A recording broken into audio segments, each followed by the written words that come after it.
Hello my dear student, कैसे हैं आप लोग। आशा करते हैं आप सब परिवार सेफ होंगे, अच्छे होंगे, सोशल डिस्टेंस का मेंटेन करते होंगे, ज्यादा से ज्यादा लोगों से दूरी बना के रखें ताकि आप सेफ रहे। पता है अपने भारत में कोरोना वायरस बहुत ज्यादा बढ़ रहा है। जब हम पूर्ण रूप से लॉकडाउन में रहते थे तब उस समय घर से थोड़ा भी बाहर नहीं निकलते थे, उस समय थोड़ा कोरोना कम था, लेकिन अब तो बहुत ज्यादा हो गया कोरोना। इसलिए आप लोग घर से बाहर ना निकले और लोगों से ज्यादा दूरी बना के रखें, सोशल डिस्टेंस का मेंटेन करें ताकि आप सेफ रहे। आज फिर से आज आप लोग के बीच में हम ग्रामर पढ़ाने जा रहे हैं।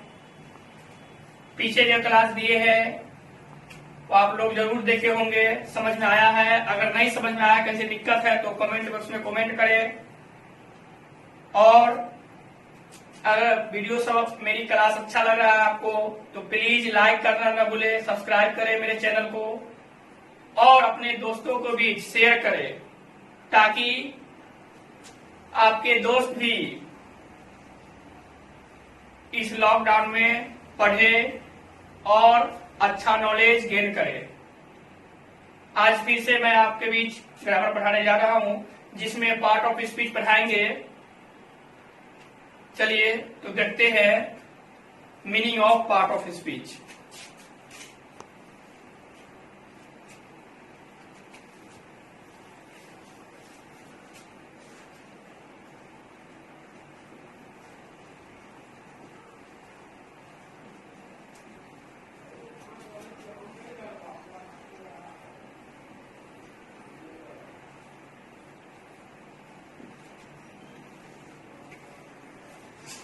ध्यान देंगे meaning of part of speech. Part of speech का हिंदी होता है शब्द का भेद या शब्द का प्रकार। All the words of English have been divided into 8 group according to its function, so they are called part of speech. अंग्रेजी के सभी शब्दों को उसके काम के अनुसार 8 भागों में बांटा गया है जिसे हम लोग पार्ट ऑफ स्पीच कहते हैं। ध्यान देंगे, कंसंट्रेशन यहाँ करेंगे। आपका जितना ज्यादा कंसंट्रेशन यहाँ रहेगा, आपका जितना ज्यादा ध्यान यहाँ रहेगा उतना बेस्ट समझ में आएगा। कभी आप लाइव क्लास करते हो तो आपका पूरा का पूरा कंसंट्रेशन यहाँ होना चाहिए। ठीक है, तो आइए हम लोग देखते हैं meaning of part of speech में। All the words of English have been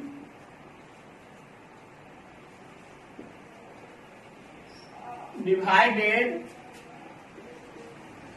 into 8 part या group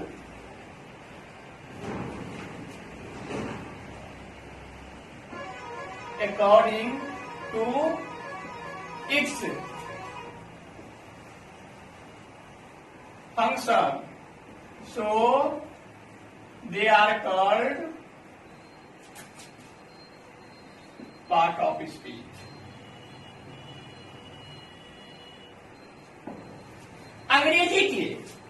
अंग्रेजी के सभी शब्दों को उसके काम के अनुसार 8 भागों में बांटा गया है जिसे हम लोग शब्द के भेद या शब्द का प्रकार कहते हैं।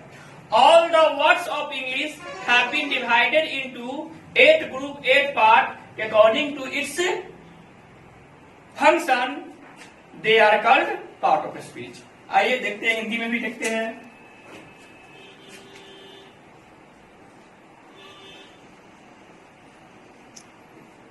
अंग्रेजी के सभी शब्दों को उसके काम के अनुसार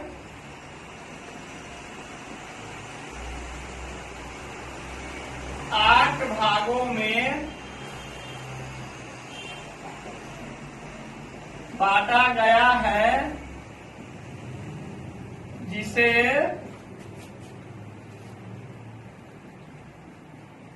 हम लोग शब्द के भेद यानी पार्ट ऑफ स्पीच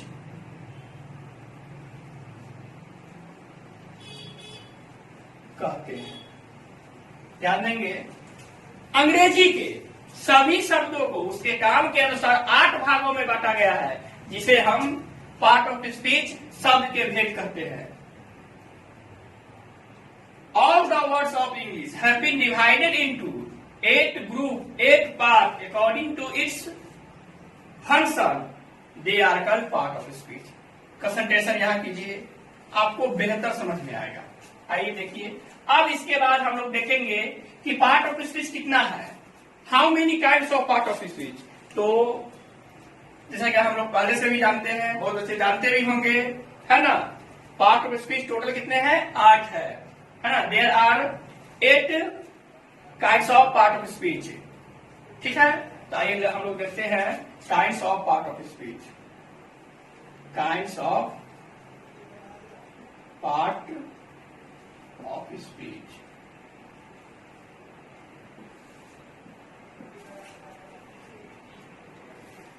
लिखेंगे, there are 8 kinds of part of speech। ध्यान देंगे, उसमें पहला है, देखेंगे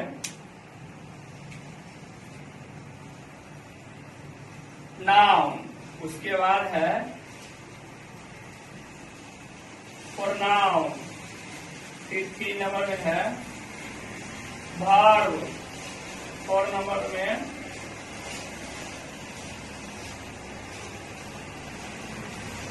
एडवर्ब, एडजेक्टिव, कंजंक्शन, प्रीपोजिशन, 7 में होगा आपका प्रीपोजिशन, और 8 में इंटरजेक्शन। यानी टोटल पार्ट ऑफ स्पीच कितने हैं, 8 है ना। तो उस 8 में है पहला नाउन, फिर pronoun, verb, adverb, adjective, conjunction, preposition और इंटरजेक्शन। यानी टोटल पार्ट ऑफ स्पीच कितने हैं, 8 है। और अंग्रेजी में जितने भी शब्द है वो सारे के सारे शब्द इसी 8 में आ जाते हैं। और ध्यान देंगे, किसी भी सब्जेक्ट का, किसी भी सेंटेंस का सब्जेक्ट या ऑब्जेक्ट या तो नाउन होगा, नहीं तो प्रोनाउन होगा। और सबसे पहले इसमें दिया है नाउन, इसलिए हम अब नाउन पढ़ेंगे और देखेंगे नाउन का हिंदी होता है संज्ञा। नाउन क्या है, नाउन कितने प्रकार के होते हैं। पुराने ग्रामर के अनुसार नाउन अलग प्रकार के होते हैं, नए ग्रामर के अनुसार नाउन अलग प्रकार के होते हैं, और एक फिर से नया ग्रामर आया है, उसमें नाउन तो 2 ही प्रकार के होते हैं, है ना। तो अभी हम लोग देखे हैं पार्ट ऑफ स्पीच का मीनिंग, कि पार्ट ऑफ स्पीच क्या होता है, फिर kinds of part of speech. तो पार्ट ऑफ स्पीच कितना है, 8 है। पहला नाउन, दूसरा pronoun, verb, adverb, adjective, conjunction, preposition और इंटरजेक्शन। तो आइए सबसे पहले हम लोग नाउन पढ़ते हैं और नाउन में देखते हैं क्या। नाउन, जैसा कि बहुत बच्चे पढ़े भी होंगे, नाउन का हिंदी क्या होता है, संज्ञा, है ना। तो देखेंगे meaning of noun. Meaning of noun,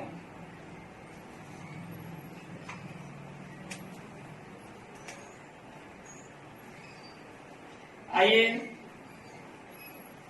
noun is the name of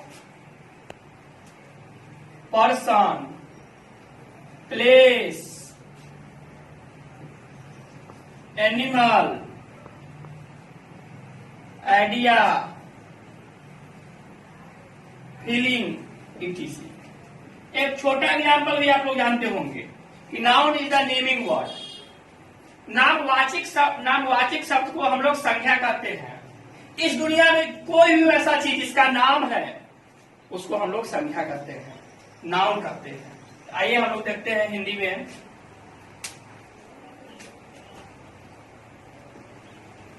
किसी व्यक्ति, जानवर, स्थान तथा भाव के नाम को संज्ञा कहते हैं। किसी व्यक्ति, जानवर, स्थान तथा भाव के नाम को संख्या कहते हैं। और इसका जो लिखे है एक और डिफिनेशन बताया है कि noun is the naming word. Noun क्या है? नेमिंग वर्ड है ना। यानी नामवाचक शब्द को नामवाची शब्द को संज्ञा कहते हैं। आइए अब इस नाउन का डिफिनीशन, मीनिंग जानने के बाद अब हम लोग देखेंगे कि नाउन कितने प्रकार के होते हैं। Kinds of noun, classification of noun, noun का वर्गीकरण पढ़ेंगे। तो पुराने ग्रामर के अनुसार, according to traditional grammar, noun 5 प्रकार के होते हैं। नाउन को क्लासिफाई करने के लिए पुराने ग्रामर अलग नाउन का टाइप बताए हैं और नया वाला जो ग्रामर है वो अलग बताए हैं। तो सबसे पहले हम पुराने ग्रामर के अनुसार पढ़ेंगे। According to traditional grammar, noun 5 प्रकार का होता है। पहला प्रॉपर नाउन, दूसरा कॉमन नाउन, तीसरा कलेक्टिव नाउन और चौथा मटेरियल नाउन और पांचवा एब्स्ट्रैक्ट नाउन। तो आइए अब हम लोग देखते हैं क्लासिफिकेशन ऑफ नाउन।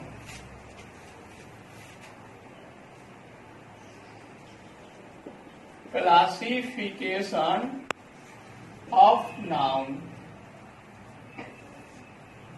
उसमें देखेंगे kinds of noun,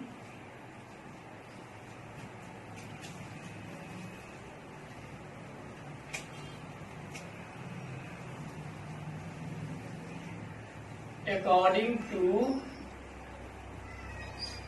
traditional grammar.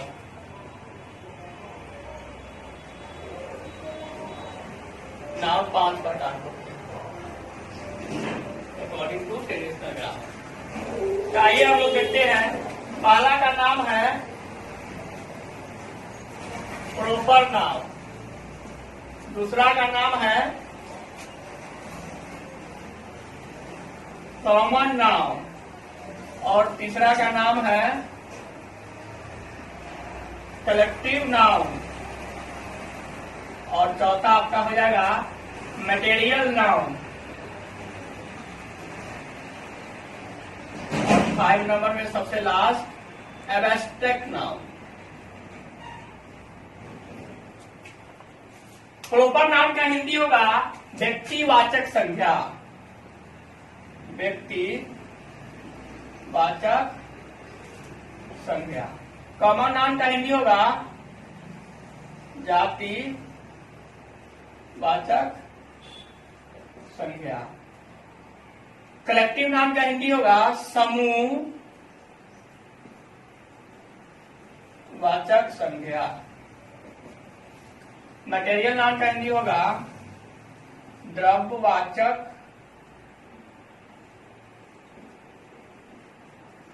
संज्ञा। और एब्स्ट्रैक्ट नाउन का हिंदी होगा भाव वाचक संज्ञा। ये टोटल नाउन का 5 प्रकार हुआ अकॉर्डिंग टू ट्रेडिशनल ग्रामर। पहला प्रॉपर नाउन, दूसरा कॉमन नाउन, तीसरा कलेक्टिव नाउन, चौथा मटेरियल नाउन और पांचवा एब्स्ट्रैक्ट नाउन। तो आइए सबसे पहले हम इसमें देखते हैं मीनिंग ऑफ प्रॉपर नाउन।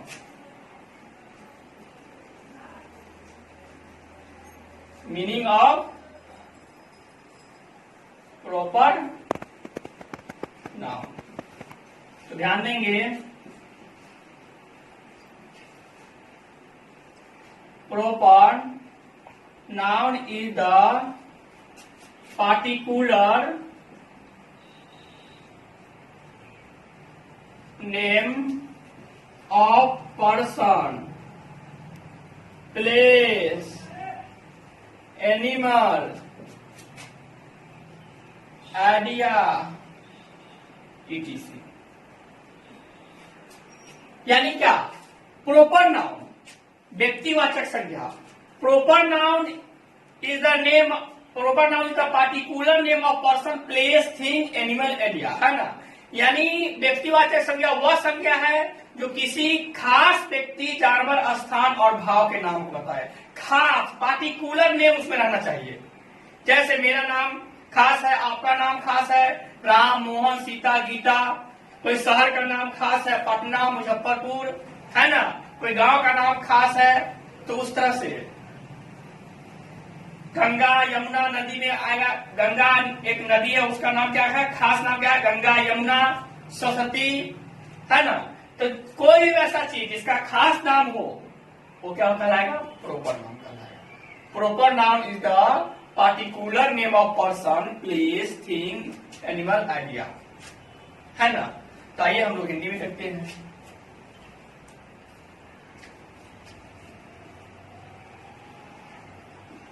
व्यक्तिवाचक संज्ञा वह संज्ञा है जो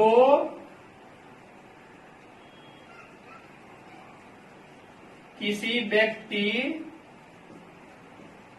जानवर, स्थान के खास नाम को बतलाता है। एग्जाम्पल में देखेंगे,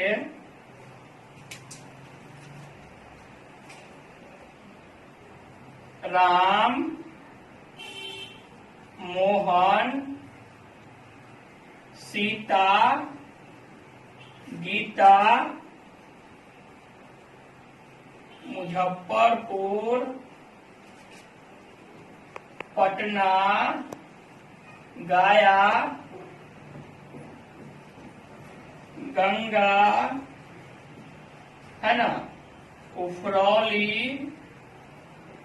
etc। ठीक है, ये आपका प्रॉपर नाउन हुआ। और देखिए, प्रॉपर नाउन व्यक्तिवाचक संज्ञा। व्यक्तिवाचक संज्ञा वह संज्ञा है जो किसी खास व्यक्ति, जानवर, स्थान, भाव आदि के नाम को बतलाता है। इसी तरह हम कॉमन का भी देखेंगे, कलेक्टिव का भी देखेंगे, मटेरियल का भी देखेंगे, रिश्ते का भी देखेंगे। आप जितना जल्दी है इसको नोट कर लें, जल्दी नोट करें।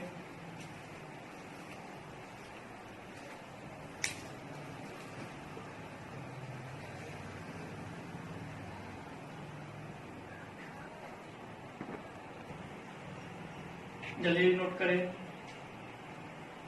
नोट कर ली? आइए रेस करते हैं।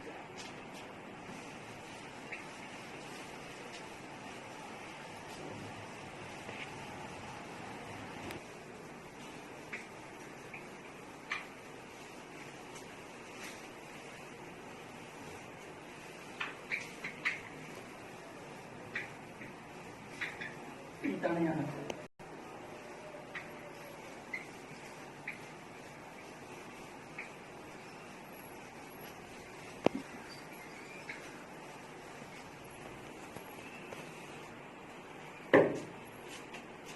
चलिए अब हम लोग देखते हैं meaning of common noun. Camera focus करेंगे।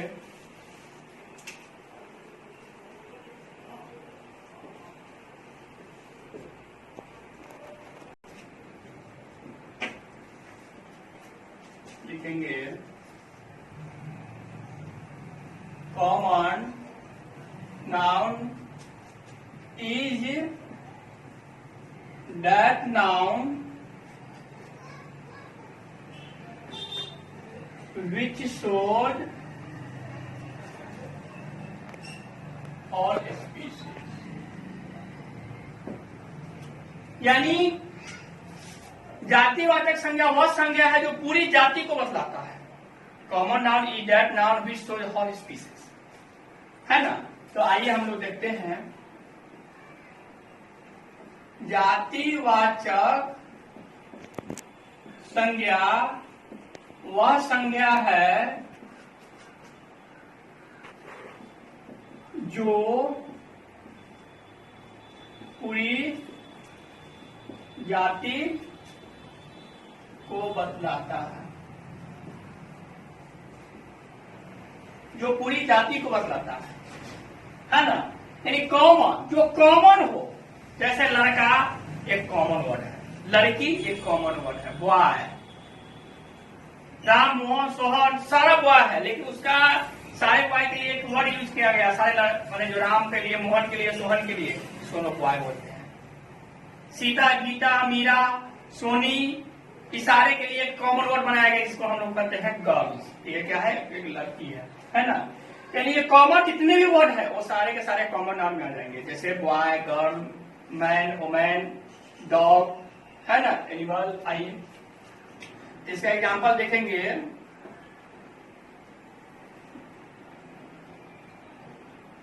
Boy, girl, man, women, dog, animal, इत्यादि। आइए ये आपका कॉमन नाउन हुआ, आपको समझ में आया होगा। सिर्फ कंसंट्रेशन याद कीजिए, यानी common noun is that noun which shows all species, यानी जातिवाचक संज्ञा वह संज्ञा है जो पूरी जाति को बताता है। जैसे लड़का का एक जाति होता है, बॉय का एक जाति होता है, कास्ट होता है, लड़की का एक जाति होता है ना। तो आइए अब हम देखेंगे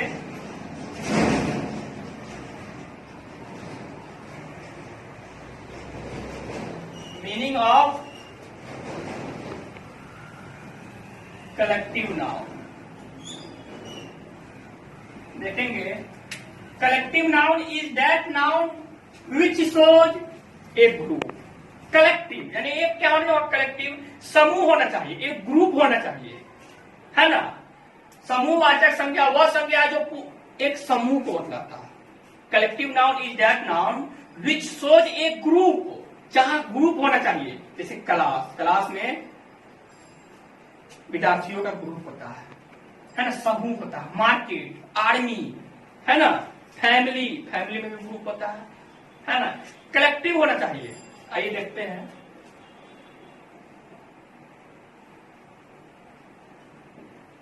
collective noun is that noun which shows A group, है ना। आइए देखिए समूहवाचक संज्ञा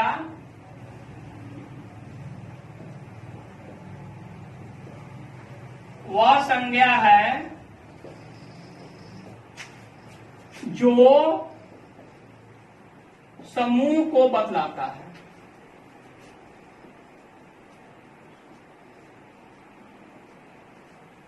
समूहवाचक संज्ञा वह संज्ञा है जो समूह को बताता है। Collective noun is that noun which shows A group. आइए देखते हैं एग्जाम्पल में लिखेंगे फैमिली, मार्केट, क्लास, आर्मी, इत्यादि। इस सारे वर्ड है जिसमें एक समूह है, एक ग्रुप है। फैमिली में भी एक ग्रुप होता है, पापा हो गए, आप हो गए, दादाजी हो गए, भाई बहन, अंकल हो गए, आंटी हो गई, है ना। मार्केट में भी एक से ज्यादा लोग रहते हैं, क्लास में भी एक से ज्यादा स्टूडेंट रहता है, आर्मी में एक से ज्यादा सैनिक रहता है ना। ये सारे वर्ड में क्या है? ग्रुप है। और भी जितने वर्ड जिसमें ग्रुप हो वो सारे के सारे क्या होगा? कलेक्टिव नाउन होगा। तो आइए अब हम लोग मटेरियल नाउन पढ़ते हैं। लिखेंगे मीनिंग ऑफ मटेरियल नाउन। तो देखेंगे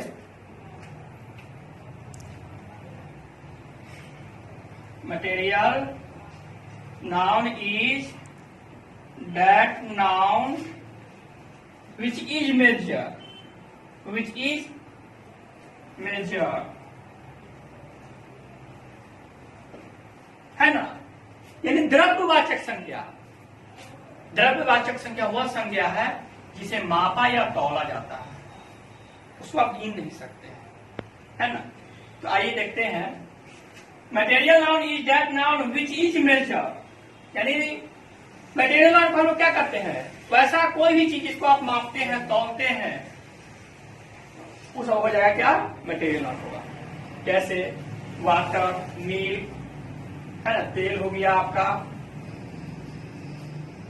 राइस हो गया, चावल, दाल, है ना, पोटैटो, टोमेटो, सब पोटैटो को तो हम गिन सकते हैं, लेकिन थोड़ा 1 केजी 2 केजी 5 केजी रहे तब ना गिन सकते हैं। कोलेस्ट्रॉल आपको बैठा दिया जाए तो पोटैटो को तब गिन लीजिएगा, नहीं गिन लीजिएगा। यानी ये सारे के सारे क्या है, आपका मटेरियल नाउन है ना, द्रव्यवाचक संज्ञा। तो आइए हम लोग देखते हैं, द्रव्यवाचक संज्ञा वह संज्ञा है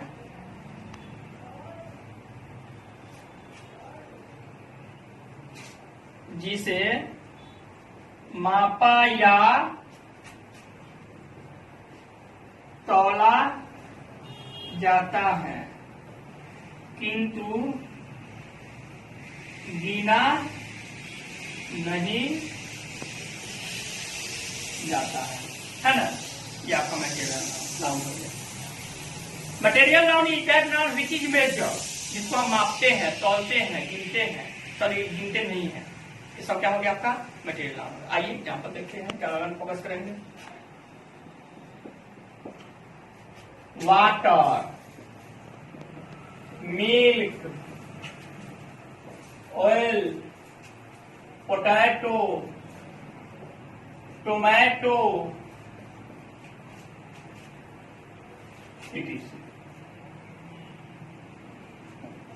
ये सारे के सारे क्या है, मटेरियल नाउन। आइए हम लोग देखते हैं एब्स्ट्रैक्ट नाउन। लिखेंगे मीनिंग ऑफ एब्स्ट्रैक्ट नाउन।